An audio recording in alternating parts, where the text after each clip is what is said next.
MRT যারা আছে ওরা ঢোকার যে রাস্তাটা ওটা লক না করে ভিতরে ঢুকে গেছিল। কাউন্টার থেকে এখান থেকে একজন মাইকে ঘোষণা করলেন যে আপনারা গেটটা লক করে যান, নাইলে হচ্ছে গিয়ে বাইরের কেউ ঢুকে যাবে। ওনারা চলে গেল, পেছন থেকে এসে ওনাদের সাথে গরম হয়ে গেছে। এর পরবর্তীতে পুলিশ এসে ওনাদের মধ্যে হাতাবাড়ি মারামারি মতো অবস্থা, একজনকে ধরে নিয়ে ভিতরে গিয়ে তো একদম মারমুখ অবস্থা, সেটা সবাই দেখছে। একদম মানে উনি স্কেল নিছেন ওনাকে ইয়ে করার জন্য, শর্ট গান নিছে গুলি করার জন্য, এমন একটা অবস্থা ছিল। লোক গেট খুলে চলে গেছে, স্টাফদের যে গেটটা খুলে রেখে চলে গেছে ওরা। এই জন্য স্টাফ ওদেরকে ডাক দিছে কেন, এই জন্য সব পুলিশ মিলে ওই লোকটাকে মারতে আরো 3-4 জন স্টাফে মারধর করতে হবে।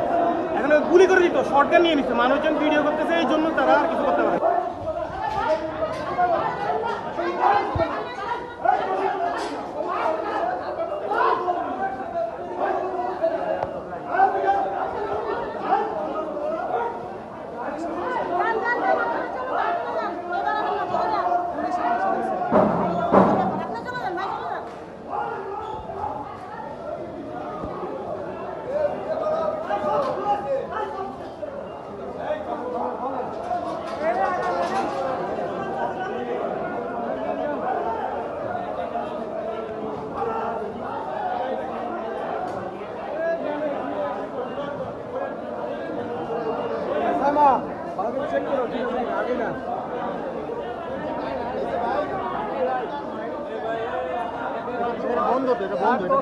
কাটাকে দেখে নাও ভাই, মেজি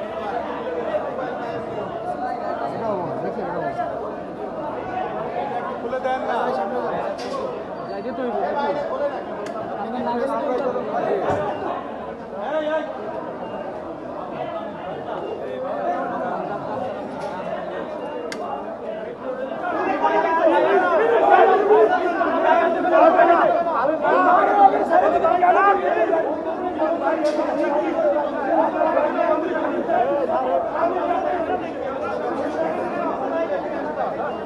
শহর না